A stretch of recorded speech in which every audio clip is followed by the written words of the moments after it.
NCS 핵심 문제 풀이 강의 의사소통 능력 시작해 보도록 하겠습니다. 의사소통 능력은요, 여러분들도 잘 알고 계시겠지만 우리가 NCS라는 시험을 치러 가게 되면 굉장히 자주 만나게 될 거예요. 의사소통 능력, 그 다음에 수리 능력, 그리고 마지막으로 문제 해결 능력, 이렇게 3종 세트는 거의 대다수가 본다라고 생각하시면 돼요. 그래서 의사소통 자체가 크게 어렵다라기보다는 여러분들이 많이 만나게 될 능력 중에 하나이기 때문에 그냥 중요하기 때문에 우리가 좀 더 열심히 해보자, 이런 생각으로 좀 접근을 해보면 더 좋을 것 같아요. 자, 그럼 의사소통 능력이 과연 뭘까요? 자, 여기 설명을 제가 적어왔는데요. 직장 생활에서 우리가 문서를 읽거나 상대방의 말을 듣고 그 의미를 파악하고요. 그리고 여러분들의 그 의사를 정확하게 표현하고 간단한 외국어 자료를 읽거나 외국인 간의 이제 간단한 의사 표시를 이해하는 능력이다, 이렇게 얘기를 하고 있습니다. 그냥 쉽게 얘기하면요, 제가 오늘 지금 이 화면부터 강의 끝날 때까지 계속 엄청나게 많은 말을 할 거예요. 근데 제가 말하는 모든 말을 여러분들이 다 받아 적고 이건 다 중요해, 달달달 다 외워야지, 이렇게 생각하는 사람 아무도 없을 거예요. 분명히 저 중에는 중요한 말도 있고 아닌 말도 있고요. 그러니까 그걸 들으면서 여러분들이 요런 건 내가 기억해야 되겠다, 저거는 그냥 흘러가는 말이겠구나, 이렇게 판단을 하잖아요. 그 판단을 하는 과정이, 그러니까 제대로 업무를 수행할 수 있도록 하고 있는가, 요거를 판단한다, 이렇게 생각하시면 되는 거예요.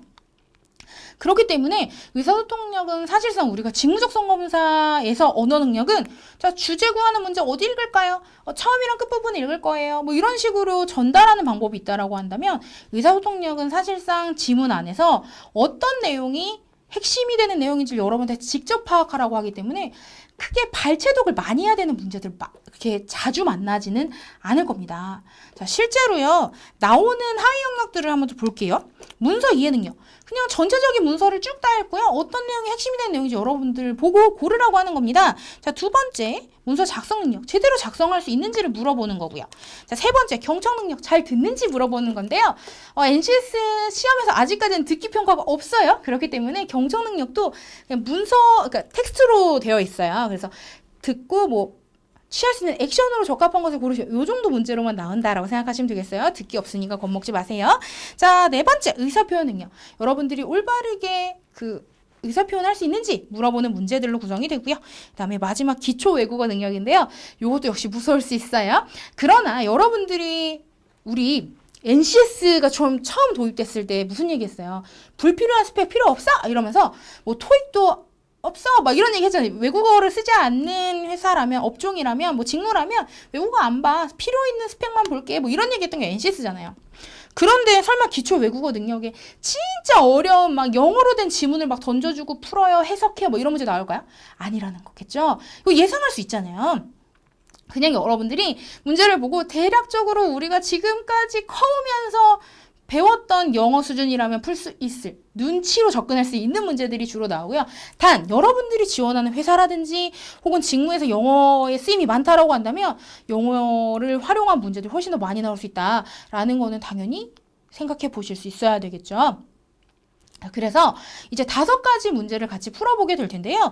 의사소통 능력은 크게 어려운 것은 아니지만 굉장히 비중 있게 보는 회사들이 많기 때문에 같이 좀 집중해서 보자라는 걸 기억하셨으면 좋겠고요. 제가 앞서서도 얘기했지만 특정 부분을 발췌해서 봐야 돼 라는 문제들이 그렇게 많지는 않아요. 그래서 여러분들이 전체적인 내용을 다 읽고 어떤 부분이 중요한지를 뽑아내는 그 능력을 좀 습득하면서 공부를 하셔야 된다는 걸 좀 미리 말씀을 좀 드릴게요. 자, 그럼 우리 1번부터 살펴보도록 하겠습니다. 자, 1번이에요. 다음 대화를 하면서 이 안 과장이라는 사람이 메모를 했대요. 잘못 작성한 것을 고르세요 라고 되어 있습니다. 자, 아래쪽에 나와 있는 게 바로 보기인데요. 이제 보고서 작성 팁이라고 이렇게 안 과장이라는 사람이 메모를 했겠죠. 자, 요렇게 생긴 애들이 진짜 얼마 안 되는 발췌할 수 있는 애들 중에 가장 대표적인 케이스다, 이렇게 생각하시면 되겠어요. 그래서 뭐 주어진 대화를 듣고 메모한 내용입니다, 혹은 작성한 문서입니다, 뭐 이런 식으로 나온 문제들은 보통 요렇게 아래쪽에 나와 있는 애들에서 그 단어들이 그대로 지문에 들어가 있는 경우들이 많아요. 그러니까 이런 애들은 철저하게 보기를 먼저 보는 사람이 더 빨리 문제를 풀 수 있다, 이렇게 생각하시면 되겠죠? 자, 보기부터 볼게요. 자, 보고서를 작성할 때 표현은 명료해야 된다라고 하면 지문 안에서 뭐 명료, 뭐 이런 표현들이 있을 수 있겠죠. 문제가 조금 어렵게 나온다면 이 단어를 직접적으로 쓰지는 않고요. 좀 돌렸을 수 있다. 이렇게 생각하시면 되겠고, 자, 2번 보고서의 제목과 관련된 내용이 나올 거예요. 그래서 여러분들이 빨리 눈동자를 움직여서 제목과 관련된 내용이 어딨지? 이렇게 찾아봐서 제목이라는 글자가 보인다면 그 부분을 읽고 바로 해결할 수 있는 거죠. 자, 어디에요? 두 번째 줄 봤더니 제목이 너무 추상적이야. 제목에는 보고서의 내용이 제대로 드러나게 작성하게 라고 했어요. 그러면 제목은 구체적이고 분명하게 작성한다. 이거 맞는 얘기잖아요. 그래서 요거는 그냥 바로 그 자리에서 우리가 발췌해서 풀었죠. 자, 3번 볼게요. 다른 자료를 인용했을 때는 출처를 밝힌다라고 했어요. 그러면 여러분들이 출처라든지 인용이라는 단어 어디 있는지를 보는데요. 제가 빨리 찾아보세요 라고 했을 때 부장님 이번 프로젝트의 프리젠테이션을 위한 보고서 작성했는데 이런 식으로 꼼꼼하게 읽는 게 아니라 정말 눈동자만 빨리 움직여서 저 단어 어딨어 이렇게 좀 접근을 하세요. 자, 어딨어요? 빨리 움직여 봅시다. 인용했어요. 출처 나오네요. 자, 안과장, 네, 여기 이 내용을 설명하기 위해서 자료를 인용했습니다. 고부장, 그렇다면 자료의 출처를 분명하게 밝혀주는 것이 필요하네. 자, 3번도 맞구나 라는 거야. 4번, 내용의 초점이 분명하지 않은 보고서는 좋은 보고서가 아니다 라고 했어요. 자, 그러면 내용의 초점이 분명하지 않은 보고서는 좋은 보고서가 아니다 라고 했으니까 뭐 초점과 관련된 글자 어딨지? 이렇게 접근하는 거죠. 자, 어딨어요? 여기 보이네요. 초점이 없거나 표현이 모호해서 내용이 불명확한 보고서도 있지만 이 보고서는 그러지 않은 것 같군. 자, 그러면 요거 맞는 내용이고요. 그쵸? 더불어서 1번 보고서를 작성할 때 표현을 명료하게 한다.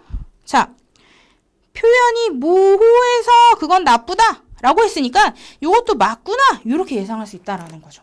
이렇게 발췌하는 거예요. 혹은요, 여러분들이 이렇게 계속 발췌하는 거 정신없어요 하는 친구들은 보기를 다 잘 읽어놓고요. 위에부터 차례대로 읽어 내려오시면 돼요. 자, 5번 중요한 내용은 다른 표현으로 반복해서 설명하여 강조한다. 자, 반복해서 설명해서 강조한다. 했던 얘기 또 하면 진짜 싫잖아요. 똑같아요. 심지어 보고서인데 했던 얘기 또 하면 누가 좋아하겠어요. 그렇죠? 그래서 얘가 정답이 되는 겁니다.